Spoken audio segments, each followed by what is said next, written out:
Fração.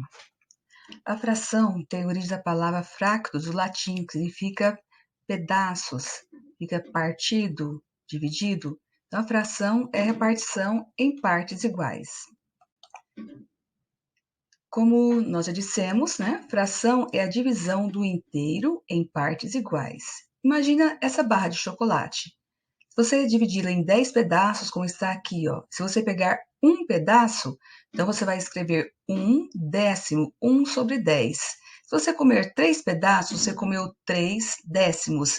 Então, você coloca no número de cima, o numerador, a quantidade que você pegou, e no denominador, que é o número de baixo, o total de pedaços em que foi dividido o inteiro. O número de baixo é chamado de denominador. Olha só, o número 10 aqui é o denominador dessa fração. E representa em quantas partes foi dividido o inteiro. Nesse caso, a barra de chocolate foi dividida em 10 partes. E foram tomadas 3 partes, que é o numerador da fração. Então, o numerador indica a quantidade pega e o denominador indica a quantidade em que foi dividido o inteiro. Otávio, você lembra como deve ser realizada a leitura das frações? Sim, Rei Maurício. Observe o quadro que fiz na página seguinte. 1 sobre 2, você lê 1 meio. 2 sobre 3, 2 terços. Se fosse 1 sobre 3, seria 1 terço, porque está no singular, né? 1 terço. 2, 2 terços. 1 quarto, 3 quintos, 1 sexto, 2 sétimos, 7 oitavos, 1 nono. Assim nós vemos as frações. E aquelas que têm o denominador, o número 10 ou o múltiplo de 10? Olha, 3 décimos, 1 centésimo, 7 milésimos. Olá! Gostaria que relembrassem a leitura de frações com denominador maior do que 10 e não múltiplo de 10. Seu pedido é uma ordem, Rainha Mariana. Lemos o numerador e depois o denominador, seguido da palavra avos. Olha só, 3 sobre 14, como nós lemos isso? 3 14avos. 1 sobre 18, 18 avos. 7 sobre 75, 7 75 avos. Avos quer dizer que foi repartido em partes iguais. E os tipos de frações? Nós temos a fração própria.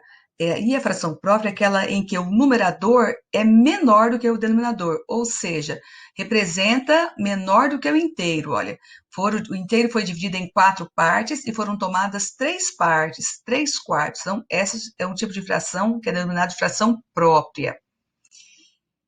E a fração imprópria, onde o numerador é maior do que o denominador, ou seja, é maior do que o inteiro. Olha só, 5 meios. Aqui ó, foram pegos ó, um inteiro mais outro inteiro, ó, 1, 2, 3, 4, 5 pedaços, 5 meios, então 5 sobre 2. Essa é uma fração imprópria, o numerador é maior do que o denominador. Foi tomado mais do que um inteiro, aqui foram 2 inteiros e meio, né? Então 5 e meio. E a fração chamada também número misto é a fração onde você tem o número inteiro e também um número fracionário. É chamado de número misto ou fração mista. O mesmo caso aqui, foram pegos, olha, 2 inteiros, ó, meio mais meio vai dar 1 inteiro. Aqui, o meio mais meio, outro inteiro. Então, 2 inteiros mais metade. Então, ó, 2 inteiros e 1 meio. Isso é muito usado em receitas, né? 2 xícaras e meia, quando vai fazer bolo, 2 xícaras e meia de trigo. E 2,5 é a mesma coisa que 5 sobre 2. E a fração aparente? A fração aparente é aquela onde o numerador, ou seja, o número de cima, é múltiplo do denominador. Por exemplo, ó, 4 dividido por 2 vai dar 2. Se fosse 6 dividido por 2, daria 3. Então, sempre que o numerador for um múltiplo do denominador, será uma fração aparente. Parece, mas não é. Na realidade, são inteiros e ele pode ser representado também em forma de fração.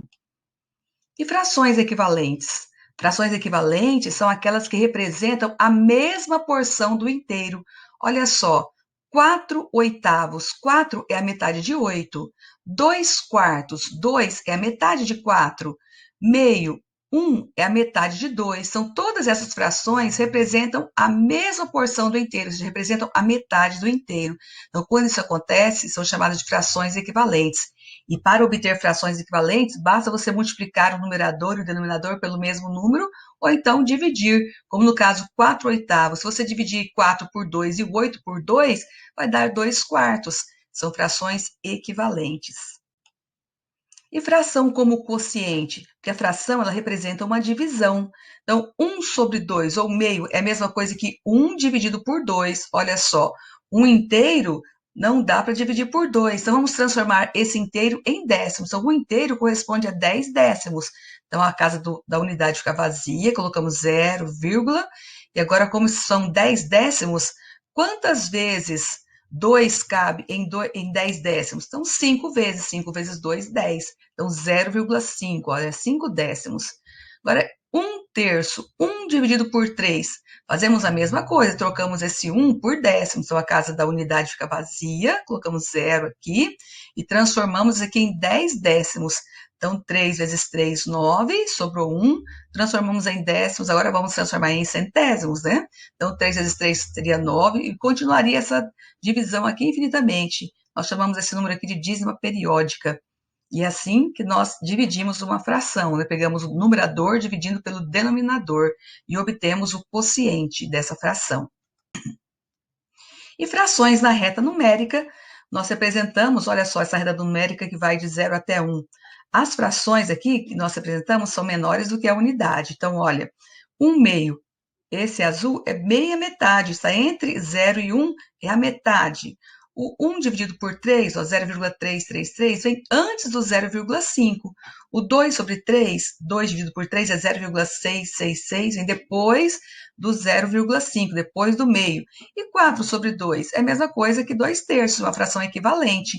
E 3/6 é a mesma coisa que a metade, então representaria aqui também. Então, assim, nós fizemos uma breve revisão da introdução do conteúdo de frações.